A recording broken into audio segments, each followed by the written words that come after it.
The national holiday Mother's Day has a creepy origin story. And then we take a look at the story of a man who wanted to go hunting. He grabbed his rifle, some cans of grub, got his camping supplies, and headed off into the forest. But one night he woke up into the arms of Daddy Bigfoot. Today on Dead Rabbit Radio.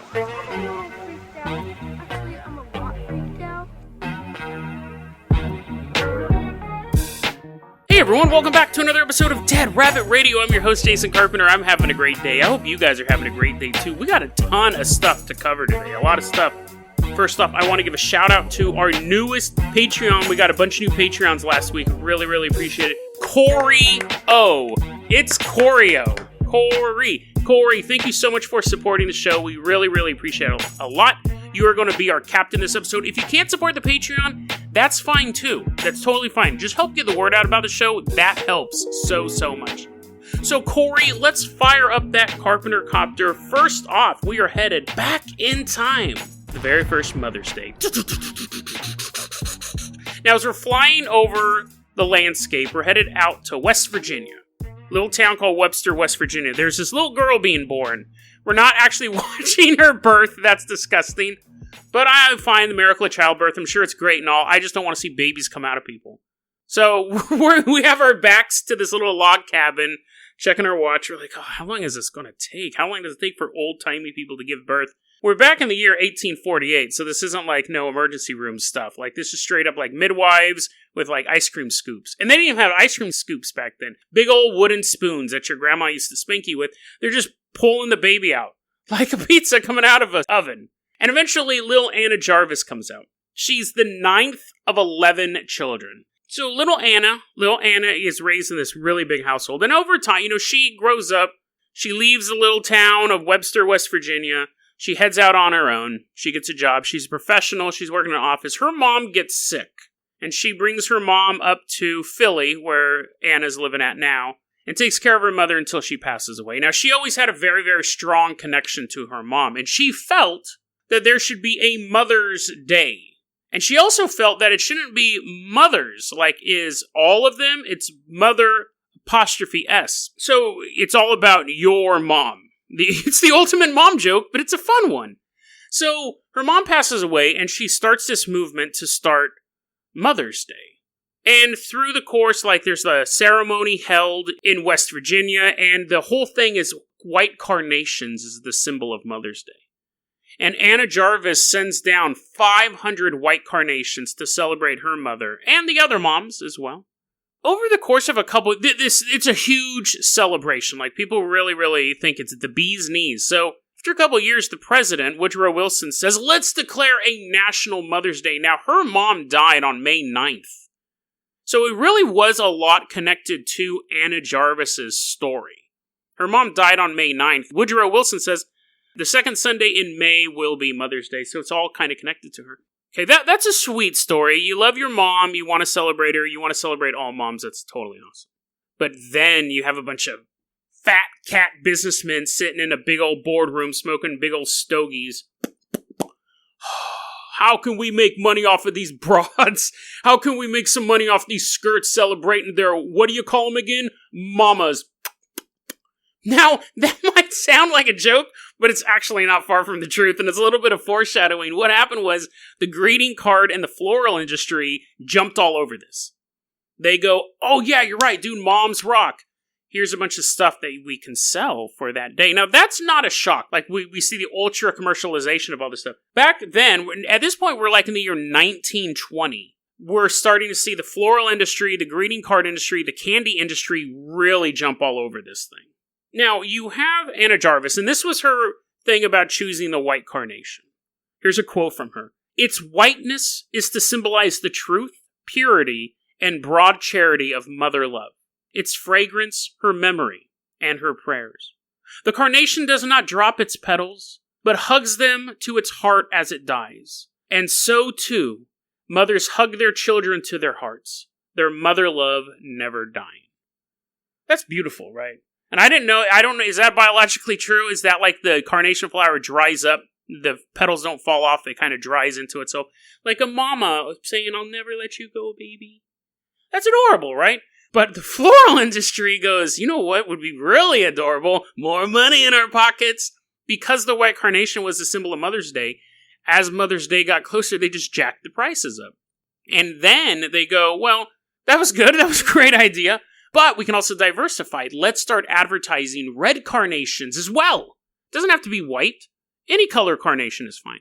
Now, that's fine. That's just capitalism. But this story starts to get darker because Anna Jarvis is like, no, what are you guys doing? Like, you know, this isn't about just buying flowers and sending them to your mom. Like, sure, I did that. But it's also about, like, thinking about your mom, being in touch with your mom. It's not about getting these little gifts and send to them. So we start to see a rift between the person who created Mother's Day and everyone profiting behind it. She's the face of it, and people still look at her. People still connect her and her mom to the origin of it. So what she says has a lot of sway. So when she says this quote here, quote, "A printed card means nothing, except that you are too lazy to write to the woman who has done more for you than anyone in the world. And candy? You take a box to Mother and then eat most of it yourself. A pretty sentiment," unquote. I mean, she's blasting dudes, right? First off, I don't think I've ever done that. I mean, sure, I've sent out greeting cards before, but I don't think I've ever given anyone candy and go like, hey, you mind if I kick it here for a while? That's what a drug dealer does, right? Like, you go over, you hang out with a drug dealer just to do some of his drugs and be like, get done playing NBA Jam 2003, and you're like, oh, I gotta go back to work. They're like, what? You just took a 4-hour lunch break? Yeah, see you later, man. You don't normally give someone candy and eat half of it, but apparently that was a huge problem back in the 1920s. Leading cause of the Great Depression, actually. So she was putting these dudes on blast. And people were like, okay, this is kind of weird because we really respect you and this is about something you created. But on the other hand, all of these advertisements and everything is like making our minds think that this is okay. It's okay to just send the carnations or red carnations. It doesn't matter. And it's okay to pay more for this stuff. Anna Jarvis begins getting arrested for public disturbances because she's protesting these people. Imagine if you created a holiday and then you're just dreading it every year because you know you're just going to see all the ads in the old-timey newspapers and on the radio and stuff like that. You're going to be pulling your hair out. You know this is coming, and everyone's going to look to you and be like, hey, are you going to put up with this again? She starts holding these public demonstrations. The monster she created has become a commercial nightmare. The big fat cats in their building. It's much taller now from all that carnation money. Yo, we got to take care of this problem. This birdie's squeaking too much. She gets put into an insane asylum. And the thing about insane asylums, they're not super cheap to be in. So who pays the bills to keep her in the asylum until she dies? The greeting card and the floral industry pay for all of her bills while she's in there. She died 3 years later after being put in a mental hospital. That's a creepy ending, honestly. Like, that is... A lot of times people fear the police state, fear the government police state, and that is something to be afraid of, but the corporate police state is sometimes even more chilling. You can vote out politicians, you can have revolutions and overthrow governments, it happens quite a lot. But corporations stay. There's not a real way to overthrow them. And even if you say, well, we'll just boycott them, we'll make them out of business, the board of directors just goes to another company. It's absolutely terrifying. This woman started this day to celebrate her mom, ended up in an insane asylum, and she was put there by the people who were profiting off the day she created to celebrate her mother. So while you may not remember the name Anna Jarvis, remember it this year, and you probably remember from now on, because this will be a factoid. Whenever someone's talking about Mother's Day, you'll walk up to them with a cup of coffee in your workplace and be like, you want to hear something crazy? You want to hear something crazy? Creepy story. Okay, let's go ahead. Corio, I want you to take that Carpenter copter, and I want you to fly it on out to British Columbia, Canada. Flying low over the trees, pine needles getting blown off by the rotors. They're like sticking in animals' eyes. Horses are walking by. Oh, that's what I get for being in the forest. Are there horses in the forest? Like, what's a horse's natural habitat? Like, where did the horse evolve? Oh no, is Jason going to start talking about evolution again? Where did horses evolve from? Here's my guess. Horses evolved from, like, plains and stuff. Like, Mongolia, where everything was flat. Because a horse would totally suck in a forest, right? Because it has hooves. You need to have, like, claws and stuff, or little, like, hands for the roots. I'm not saying the horses can't walk through forests, because I have seen quite a lot of Disney animated movies, like Snow White. There's always horses running around the forest, saving a princess. Was Snow White a princess? That doesn't matter. That's not what we're talking about. The point is, I don't think she was. I think she married a prince, so by default became a princess, but she wasn't royal blood. Wasn't she just some old girl? Like, just some chick hanging out with her mom? What's the story of Snow White? Yeah, she's just some villager, right? And then the queen if the queen... Never mind. Well, I'm getting totally distracted. My other thing I've been distracted. I think horses probably came from the plains areas, right? But anyways, as Corio's flying the helicopter, we're just like circling around. He's like, are we going to land somewhere? I was like, yeah, sorry. We'll land right there in that flat spot full of horses. We crush a couple of them, but it's okay. I own stock in a glue company. The year is 1924. Actually, I didn't think about it. That's really close to our last story. But anyways, we're at the Toba Inlet, British Columbia, Canada. And I got most of this information from an article on UFO Insight, and it was written by Marcus Loth. So I always like to give credit to, when I get a lot of information from one particular site, I like to give him credit. Let's go ahead and take a walk here. We're walking through the forest, and we see a man sitting there with his sleeping bag, just hanging out, watching the sunset over the landscape. His name is Albert Ostman. Now, he's up there because he heard a rumor that there's a lost gold mine up there somewhere. So Albert Ostman's out there, but before he left town, a bunch of the natives were like, yo, before you go, dude, just to let you know, man, there's a Sasquatch up there. There's a big old Bigfoot. And he's like, I'll be fine. I'm not worried about it. And he wasn't worried about it. Now, he packed up a bunch of supplies. He was up there for the long haul. He knew that if this was a lost mine, it was going to take him a while to find it. Grabs a sleeping bag, has 80 pounds of supplies, and his little trusty tin of snuff. Now, that's not a videotape where someone is murdered for commercial purposes. It's an old-timey way, and I actually think it was the first Western way to do tobacco. It's finely ground tobacco that you snort. But you would I've done it before, and it sucks, dude. I mean, like, it'll get you high. It will definitely get you high. It's extremely painful. One person described it as feeling like he got shot in the face. You put a little bit of I bought it at Walgreens. Back when I was chewing tobacco all the time, I was always looking for a new way to get nicotine. Put a little bit on your, in between your thumb and your finger on that little webbing you have there. You snort it up, and it feels like you've taken toothpicks and shoved them up your nose. It's super painful. It'll light you up. It will make you feel good. I remember once I did it and I could see my skeleton as I was eating. Not like sitting across the table from me. I felt my eyeballs recess into my head, and as I ate, I could see my teeth eating the burrito. It was super bizarre. Your mileage may vary on that, though. I might just be, you're like, Jason, what? Is this nicotine? It's not acid. Whatever. It tripped me out. So anyways, your mileage may vary on that. Don't go out and buy a bunch. Spend a weekend with your buddies and be like, what? This sucks. All it did was give me high blood pressure. It's a 3-day hike. He's walking up through the woods. On the third day, he's sleeping, right? I mean, not all day, at night. On the third night, he's sleeping. And then, what? Oh, I feel, weird? Wait, what's going on? And his eyes are slowly opening up, huh? And he feels it's a feeling that I don't think you could place right away, but if you thought about it, you could figure it out, right? He could feel in the pitch blackness of night that he was being carried. Specifically, carried over somebody's shoulder. Now you're like, Jason, how would you ever figure that out? Think about it. If that would make your body bounce in a certain way, right? If someone was carrying you with like both their arms under your, like carrying you like a bride over a threshold, you'd be like, oh, this is very romantic. If you're being like lugged around like a sack of potatoes, I think your internal gyroscope would be able to be like, oh, this isn't good. This is not romantic. So he's in a sleeping bag and he's being carried by this thing. He can tell it's really tall and obviously really strong because it's carrying him around for hours. Now, okay, this story, I don't want to nitpick every single part of it because it gets pretty nitpicky here. But how long could the strongest man carry you?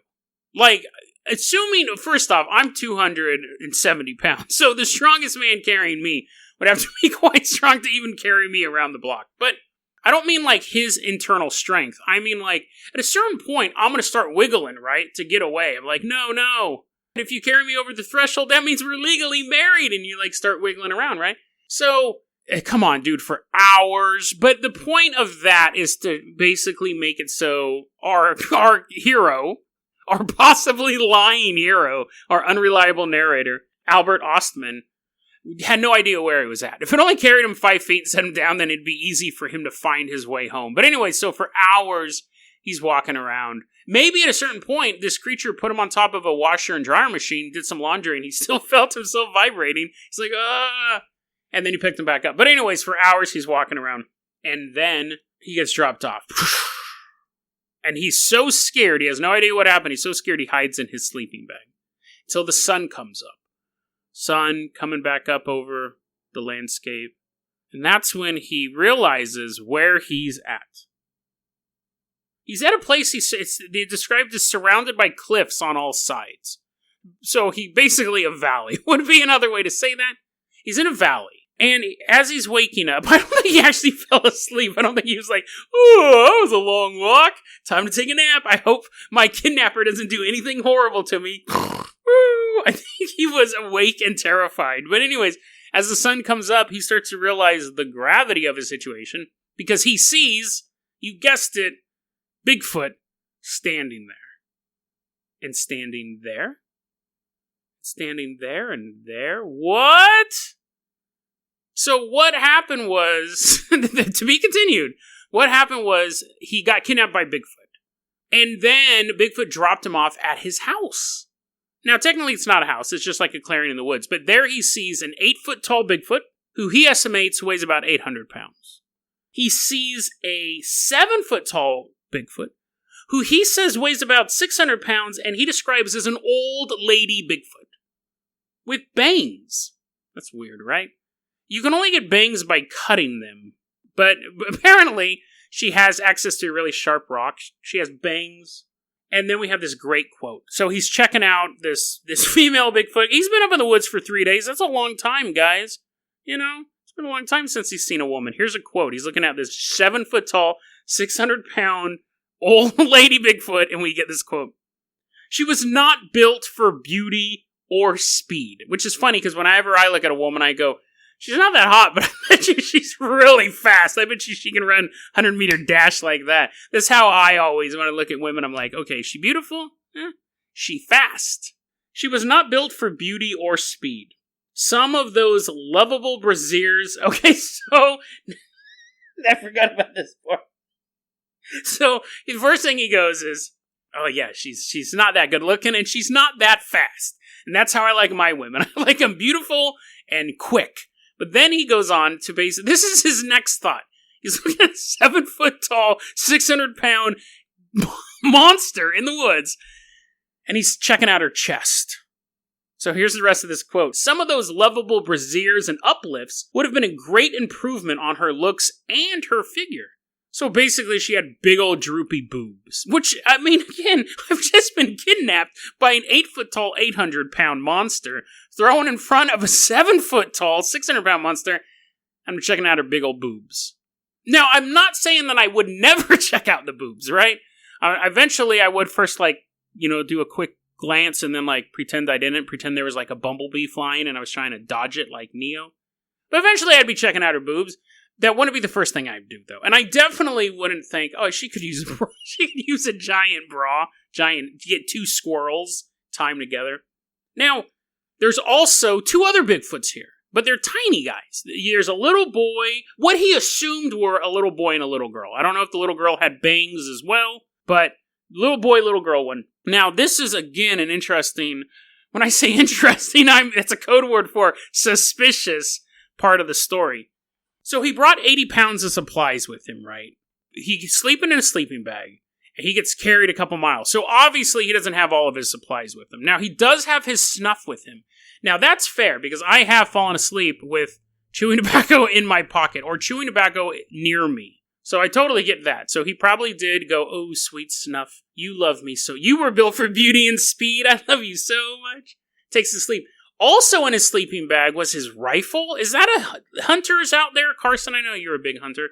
Do you ever sleep with your rifle in your sleeping bag? Is that something hunters do? Because that sounds incredibly dangerous, right? You're like, oh, let me put this loaded firearm in the place where I'm going to sleep. Not only that, but I also have night terrors. Ah! I mean, that sounds extremely dangerous, but in this story, maybe it's an old-timey thing? Maybe it makes sense so, like, a bear doesn't pick it up, start, shooting people. Or just, like, a random lunatic. Maybe that's the thing. But anyway, so, in his sleeping bag that was carried all these miles, he has a few other supplies and he has his rifle. But he's sitting there, now at this point, he's sitting up in his sleeping bag. He's still checking out Mama Bigfoot, being like, And he asks, he's curious what's going on. Obviously, he says, what you fellows want with me? None of the Bigfoots answer him. They just keep going about their business. And so now his next thing is, okay, I've been kidnapped. I have my snuff on me. That's cool. I have my rifle. I don't know what these creatures plan to do with me. I've never even known these things existed. I've only heard them as legend. I want coffee. So then he goes on this weird quest about how he can brew some coffee. And he's thinking, okay, I have a little bit of coffee on me. Like, again, dude, come on, Again, that's a very suspicious part of the story. I've never been kidnapped myself. But I don't think I'd ever get kidnapped, be there for 5 minutes and go, you know what, I could really use a Diet Pepsi. I definitely wouldn't get up and start looking for a Diet Pepsi in the kidnapper's lair, but he gets up and he grabs his rifle and he's like, I want to get some water because I got to make some coffee. At that point, basically, he doesn't get coffee. You can want it, but you don't have it. Also, you're surrounded by monsters. So he basically builds up this narrative. So if day one, he has a couple tins of food. Eating it. Now, the baby Bigfoots are kind of like checking him out from behind a tree. They find him very, very curious. Mama Bigfoot and Dad Bigfoot just seem to be doing their own thing. Just kind of walking around. Just not really interacting with the main character at all at this point. And at one point, he pulls out his snuff. Does a little sniff of it, right? And the boy Bigfoot walks up to him and is kind of like looking at him. And he's like, you want to see this can of snuff? You want to see the can? And the little boy Bigfoot will run away. Hey, come back here, little kid. Come back here. Now it's kind of creepy the way I'm doing it. Come here, little kid. Baby Bigfoot comes back over. He has the can. He gives the can of snuff to the kid, and the kid's looking at it, and then he takes it to Papa Bigfoot, and he's like, Papa, what is this thing? And the Dad Bigfoot's like, why are you talking like a baby? You're 12. You're 12-year-old Bigfoot. But me not know, other than that, me not know what shiny thing is. Possibly some sort of alloy. He's scientist Bigfoot. He actually studied at University of Washington. Appears to be some sort of metallic thing. Appears to be ore from Earth, manufactured into tin. Here, give it back. That's day one. That's all that happens in day one, basically. That's all that happens in day one.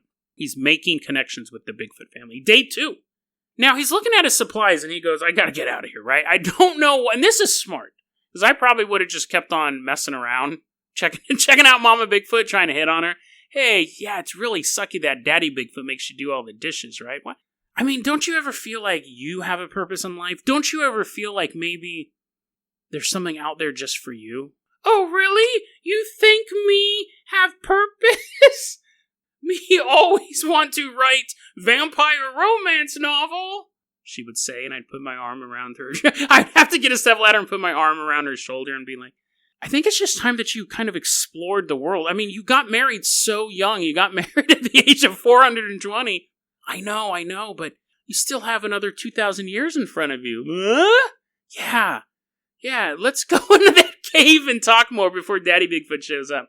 Oh, me not know, strange man, strange, handsome man. That's what I would do. So I would be boned. She would be boned too. But the point is like, I wouldn't be thinking far enough ahead. I'd be too busy banging Mama Bigfoot. This guy, again, I'm not an outdoorsy person. This guy's an outdoorsy person. So he goes, okay, I have eaten some of my food and I have some food left. That's generally how food works. But I'm thinking about getting back home. Now, it took me 3 days to get up to my camping spot. I was carried for hours, so I'm farther away than I thought I should be. I'm going to need enough food. I'm going to need at least 3 days worth of food to get back, assuming that I can't shoot a squirrel or a horse at some point. I got to have enough food to get back. So he starts hatching his... I would have just kept eating the food and banging the mom. Like, that's just that. And I would have ran out of food and been like, uh-oh. I've been eating baby Bigfoot. No, those are my kids. Hey, sorry, lady. Be free. Go find your own purpose in life. No, you're eating my children. Happy Mother's Day. Arr. But anyways, Albert is very well prepared, and he's not a maniac. He starts hatching a plan. He goes, I have to get out of here soon, because I can't keep eating this food. I'll need it to get home. So he goes, first off, I'm going to see, path of least resistance. He packs his stuff up, grabs his rifle, stands up, and starts to walk out of the clearing, and Papa Bigfoot stops him dead in his tracks. Says, Soka, Soka!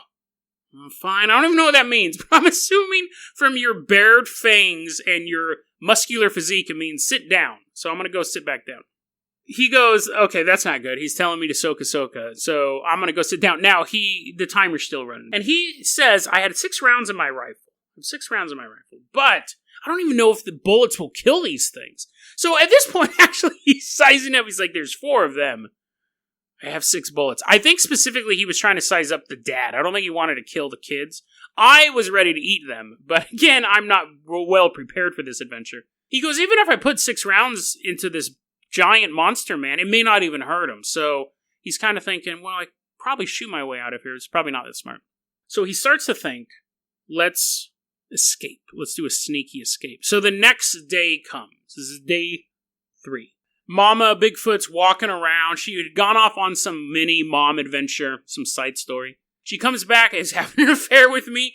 She comes back holding these roots and these, brushes stuff, reeds. And little son Bigfoot's walking over, and he's carrying some sweet roots. And he actually comes and he gives it to Albert. So they are feeding him at this point. The first 2 days he hadn't been fed other than the food he was eating. But now baby Bigfoot's like, oh, he need nourishment. That's what scientist Bigfoot teach me. Living things need to eat too. And he brings him some sweet roots. But Albert's still thinking, I'm going to blast this kid in the face as he's getting the sweet root. Thank you, young man. He's imagining a bullet going right into his left eyeball. But he's like, okay, maybe I can get someone to bang Mama Bigfoot. That will distract her. This baby Bigfoot seems to have nice interactions with me. His sister's always hiding behind that tree. That's weird. Papa Bigfoot, wait a second. Baby Bigfoot has interactions with me. Maybe I can trick. Then he hatches a plan. After all of the little elements that popped up. After he hears the strange moaning coming from the bushes from Mama Bigfoot, now he knows it's time. He comes up with this plan.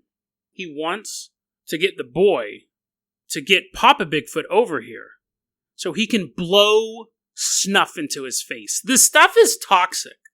Like I said, it is extremely painful to use as appropriate. It's extremely painful if you use it the way it's designed. Having it blown into your face would be not fun at all. Be even less fun than actually using the drug the way you're supposed to use the drug. Here's his thought process. Here's a quote. Because this whole story's first person. It's an old-timey story, but here's his thought process. Here's this great quote. If only I could get the old man to come over to me. Get him to eat a full box of snuff. That would kill him for sure. And that way kill himself. I wouldn't be guilty of murder. Unquote. That's not how that works, right? I'm sure there are several laws that if you trick someone into eating poison, that is murder. And also, why is he worried about it? It's not like this guy's going to go to the cops the next day.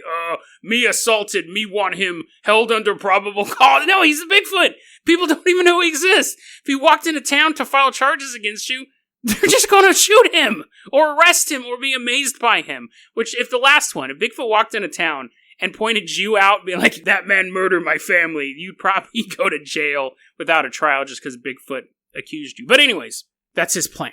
He's going to get it all up in him. He's going to kill him. So anyways, he's also has this other thought process going into his face. He wants to get all of this snuff all over this dude's face. And then he has this is bizarre. This is a really creepy quote. Albert, there's a thing called saying the quiet part loud and the loud part quiet. This is the perfect example of saying the quiet part loud. he's sizing up the family. So now he's thinking about what he's going to do. Now he has this master plan. He's going to get this snuff all up in this dude's grill. He's going to bounce, but he's sizing up the family. Quote, "The old lady was a meek old thing. The young fellow was by this time quite friendly." Oh, those are nice things. I mean, meek's kind of lame, but pretty nice. Well, that's not what we're talking about. Here's the rest of this quote. "The girl would not hurt anybody. Her chest was flat like a boy's." That's, okay, so first off, that's, why are you sizing her up like that? That's gross. That's just gross in general. Why are you even noticing that? And in noticing that, why are you writing that down? And as you're writing that down for the world to see, if this part was not in your Bigfoot kidnap story, if he had never written this down, at no point when someone, a Bigfoot researcher or someone else is reading the story, being like, Albert, stop. Okay, before you go any further, what was the little girl's chest? No one's asking that question, and no one's definitely asking what comes up next.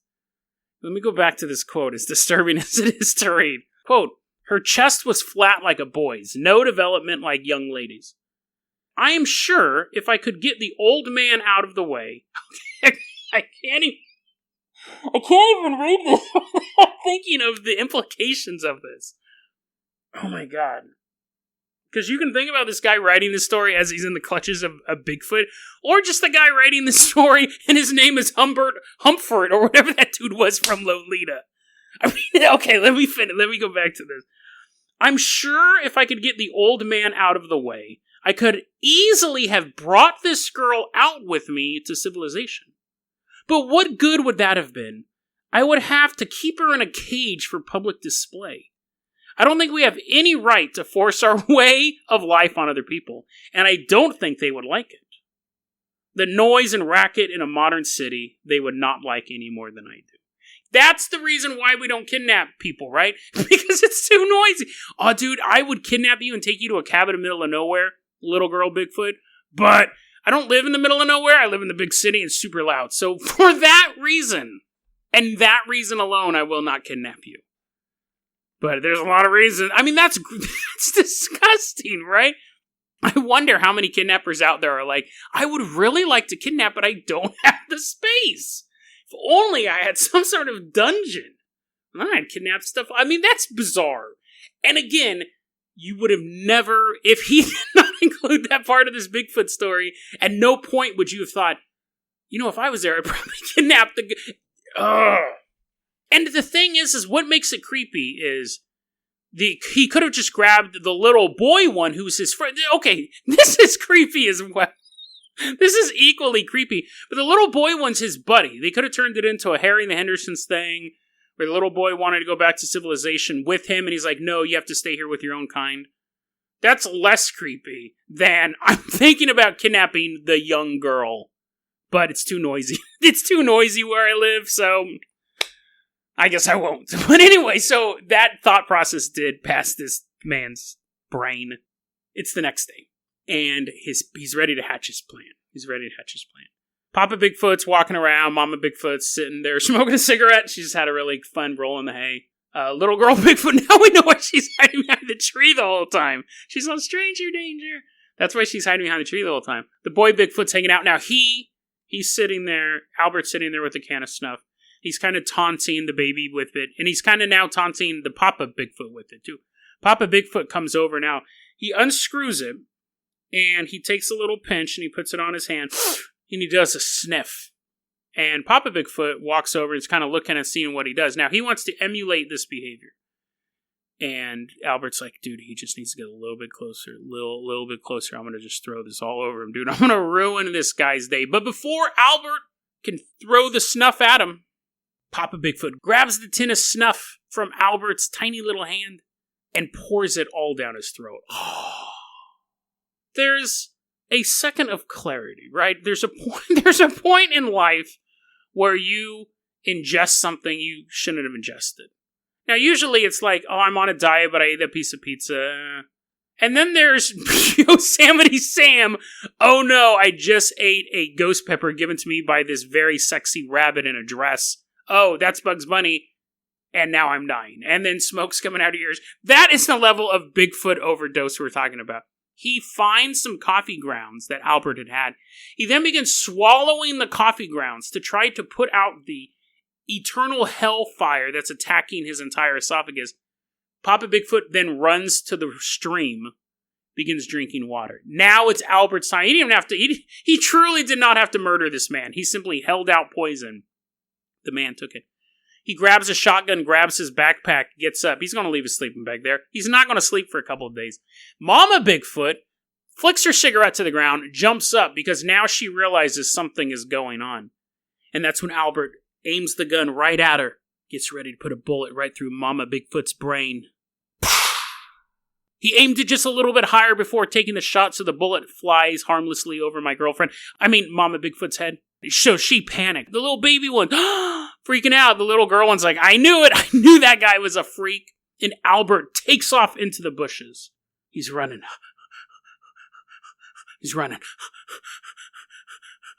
Pushing stuff away. Get out of my way, horse. Moving. I should have ridden that. Oh, I didn't think about it. Running. Stepping on squirrels. Running. He gets to a creek, river area place. Water is there, right? And he's sitting there.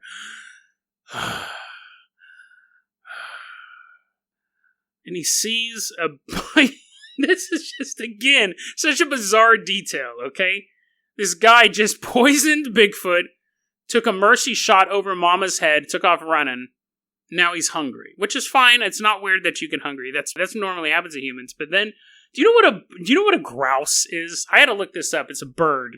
It's a big old bird, right? So anyways, normally this doesn't happen. I've never seen this happen in, say, Mission Impossible or Transformers, where the hero gets away from the villain. I never saw that part of Transformers 3 where Shia LaBeouf finally outwits Dylan McDermott, is hiding underneath the city of Chicago, sees a bird flying by. Like, he's the protagonist of the story. Albert's the protagonist of the story. He sees this grouse, or grouse, or whatever it is. God, here's this quote. She, referring to the bird, she was sitting on a windfall, looking right at me, only 100 feet away. So you have this big, he described it as a big blue grouse, or grouse, doesn't matter, just sitting there. He just escaped this horrible kidnapping. He'd been trapped for 3 days, manipulating a little boy to become his friend, had to shoot at the mom, had to poison the dad, and now he's seeing this beautiful bird just sitting there. She was sitting on a windfall, looking right at me, only 100 feet away. I shot her neck right off.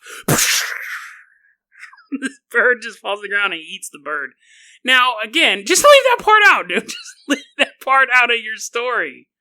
Again, there's not a scene where Ethan Hunt's like, well, I got away from those Russian kidnappers. They wanted those nuclear codes. I sure am hungry. And you see like a duck walking by, snap. Ethan, what are you doing? The truly impossible mission is not killing animals. So anyways, he gets back to civilization, obviously. He gets back to civilization. He did not tell this story for 30 years until eventually he revealed it in the newspaper. Said, hey, you guys ever hear about that time when I took a shot at a woman, thought about kidnapping a young girl, manipulated the feelings of a young boy, and poisoned a man? And they're like, what? He's like, no. But they were Bigfoots. And then people go, oh, okay, that's a little less worrying. Albert, you big weirdo. So, I mean, obviously we have to look at, is the story true? And, who knows? It could just be the ramblings of a crazy old man who wanted a little company in his older years. But it could be the story about a Bigfoot who wanted a little company in the 1920s. He was alone. His kids were driving him nuts. He's pretty sure his wife was cheating on him. So he wanted another man to hang out with. So he kidnapped one, brought him back to his house, introduced him to his family, only to later be poisoned by his visitor. Maybe it's true. Maybe man is the real monster. DeadRabbitRadio@gmail.com is going to be our email address. You can also hit us up at Facebook.com/DeadRabbitRadio. Twitter is @DeadRabbitRadio. Dead Rabbit Radio is the daily paranormal, conspiracy, and true crime podcast. You don't have to listen to it every day, but I'm glad you listened to it today. Have a great one, guys.